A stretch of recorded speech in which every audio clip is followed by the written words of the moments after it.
दोस्तों स्वागत है सभी का exams with MS YouTube channel पर। केमिस्ट्री क्लास 12th चैप्टर है विलियन सॉल्यूशन, चैप्टर का नाम है। इसके मोस्ट इंपॉर्टेंट टॉपिक 6 से 7 नंबर का चैप्टर है बच्चों। क्लास 12 की केमिस्ट्री में UP board, MP board, Bihar board, Jharkhand board, सभी बोर्ड में विलियन चैप्टर होता है। सॉल्यूशन क्या तैयार करना है, बिल्कुल पिन पॉइंटेड ये टॉपिक बच्चों तैयार कर लेना। 6 से 7 नंबर आपके पक्के हो जाएंगे।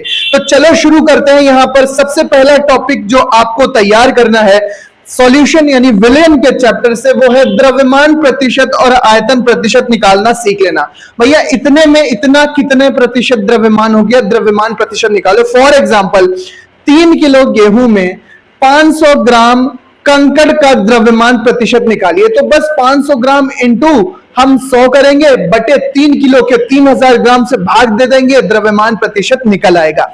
इस तरह से इसी तरह से आयतन प्रतिशत की 500 ml ऑक्सीजन में 20 ml नाइट्रोजन गैस मिली है, नाइट्रोजन का द्रव्यमान प्रतिशत निकालो। तो आप उसी तरह से नाइट्रोजन का परसेंटेज निकालेंगे 20 ml इंटू 100 अपॉन 500 ml, जो भी देंगे वो आयतन प्रतिशत निकल आएगा। मोलरता की परिभाषा, एक लीटर में जितने मोल घुले होते हैं किसी निश्चित ताप पर, वही उसकी मोलरता कहलाती है। तो मोलरता की परिभाषा और मोलरता का सूत्र आपको आना चाहिए।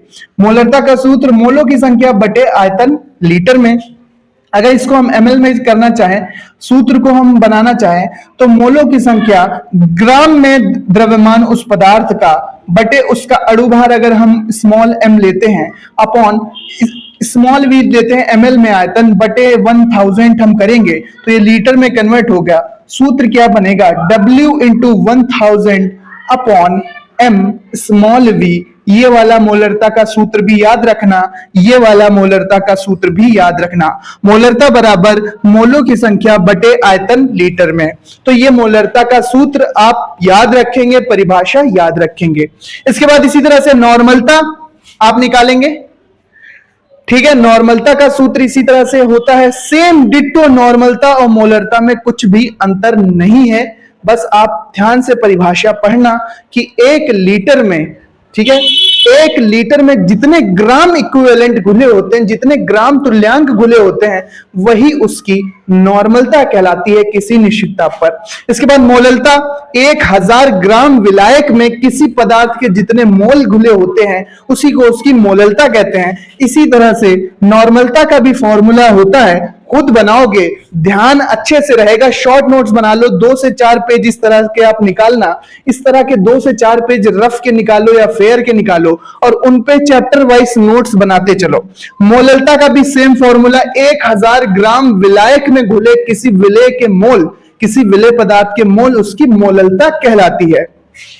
इसके बाद मोल प्रभाज, किसे मान लीजिए कोई सॉल्यूशन है हमारे पास, इसमें हमारे 2 कंपोनेंट्स हैं ए एंड बी। तो अगर हमें ए का मोल प्रभाज निकालना है तो number of moles of A बटे कुल मोल, number of moles of A plus number of moles of B, ठीक है, number of moles of B, ठीक है। यानी ए का मोल प्रभाज निकाल रहे हैं तो उसके मोल बटे विलेन में कुल मोल। ये घटक कितने भी हो सकते हैं, 3-4 भी हो सकते हैं। अभी 2 घटक लिए हैं ए और बी, 4 भी हो ए बी सी डी, उसी हिसाब से हम इस तरह से मोल प्रभाज निकाल सकते हैं। जिसका हमें मोल प्रभाज निकालना होता है उसके मोल बटे प्लस में जितने भी हैं विलेन में घटक, उनके हम मोल्स जोड़ते चले जाते हैं।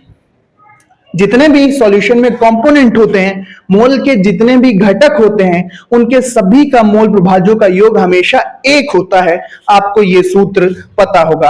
अणुसंख्य गुणधर्म भैया 4 होते हैं सॉल्यूशन में। अणुसंख्य गुणधर्म, वाष्प दाब में अवनमन, वाष्प दाब में उन्नयन, ठीक है, क्वथनांक में उन्नयन, इसके बाद हिमांक में अवनमन और परासरण दाब। वाष्प दाब में क्या होता है, वाष्प दाब में अवनमन, क्वथनांक में उन्नयन, हिमांक में अवनमन और परासरण दाब। परिभाषा इसी तरह का एक फॉर्मूला इनका भी बनता है अगर हम विलेय पदार्थ का अणुभार निकालना चाहते हैं।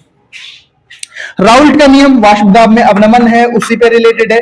हेनरी का नियम जल में या किसी विलयन में गैसों की घुलनशीलता पर आधारित होता है। तो आप इसको भी तैयार कर सकते हैं। हेनरी का नियम और राउल्ट का नियम देख लेना, फॉर्मूला याद कर लेना, छोटा सा फॉर्मूला, छोटी सी परिभाषा होती है, आप तैयार करेंगे। वॉन हॉफ ताप दाब आयतन के नियम, वॉन हॉफ ने जो आदर्श गैस समीकरण था उसको तनु विलेनों पर अप्लाई कर दिया, तो वॉन हॉफ जैसे चार्ल्स का नियम था, बॉयल का नियम था, एवोगैड्रो का नियम था, वही इन्होंने तनु विलेनों पर लागू करके वॉन हॉफ ताप दाब आयतन के नियम निकाले। इसके बाद परासरण दाब क्या होता है सीख लेना, परिभाषा आएगी परासरण की। विसरण, मॉलिक्यूल्स एक जगह से सांद्र से तनु की ओर भागते हैं तो उसको विसरण कहते हैं।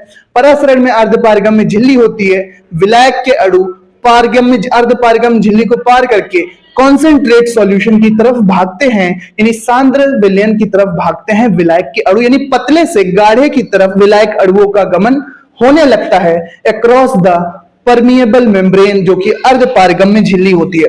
और रिवर्स ऑस्मोसिस, जिससे समुद्र का जल भी पीने योग्य बनाया जा सकता है, जिसे हम आरओ भी कहते हैं, जो पानी पीने की यंत्र होता है, पानी को शुद्ध करने का यंत्र आरओ। रिवर्स ऑस्मोसिस यानी कि नॉर्मल परासरण में क्या होता है कि नॉर्मल परासरण में विलायक के अणु गाढ़े विलयन की तरफ भागते हैं, लेकिन अगर विलयन की छोर से दबाव डाल दिया जाए तो उस गाढ़े विलयन के भी विलायक के जो अणु होते हैं वो अर्धपारगम्य झिल्ली से होकर तनु सॉल्यूशन यानी डिल्यूट सॉल्यूशन विलायक के अणुओं की तरफ भागने लगते हैं। इसी को रिवर्स ऑस्मोसिस टेक्निक कहते हैं। रिवर्स ऑस्मोसिस विधि उत्क्रम परासरण या प्रतिलोम परासरण कहते हैं। इसका उपयोग पानी के शुद्धिकरण में करते हैं। भैया विसरण क्या होता है, एक डब्बे में पानी भरो, उसमें थोड़ी सी इंक डाल दो, इंक पहले एक जगह जाएगी, फिर धीरे धीरे पूरे सॉल्यूशन में, पूरे पानी में फैलने लगेगी। गाढ़े यानी अधिक सांद्रता की ओर से कम सांद्रता की ओर अणुओं का गमन ही विसरण कहलाता है। कोई गैस हम ले, नाइट्रोजन फॉर एग्जांपल, किसी भी रूम में हम नाइट्रोजन गैस को छोड़ते हैं तो नाइट्रोजन की गंध पूरे रूम में फैल जाती है, मतलब नाइट्रोजन के अणु पूरे रूम में फैल जाते हैं, तो ये भी एक विसरण का उदाहरण होता है। परासरण, विसरण और प्रतिलोम परासरण, बस इतना ही है। दो न्यूमेरिकल आएंगे छोटे छोटे यहाँ पर विलेन चैप्टर से, न्यूमेरिकल की भी प्रैक्टिस करा देंगे, बट ये 10 टॉपिक्स हैं, 9 टॉपिक्स हैं, इनको बिल्कुल भी मत छोड़ना।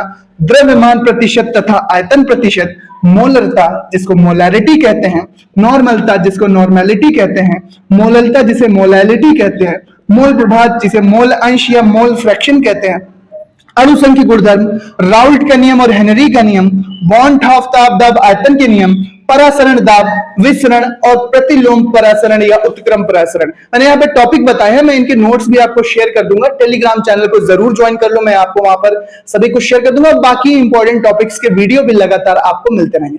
सो मिलते हैं नेक्स्ट वीडियो में, इसका स्क्रीनशॉट ले लो। बस इतना ही आपको तैयार करना है सॉल्यूशन वाली चैप्टर में, केमिस्ट्री क्लास 12th में, इससे बाहर आपका नहीं जाएगा।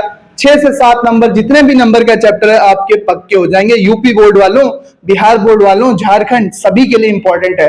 नोट करो, मिलते हैं अपने नेक्स्ट वीडियो में। धन्यवाद, चैनल को सब्सक्राइब जरूर करना।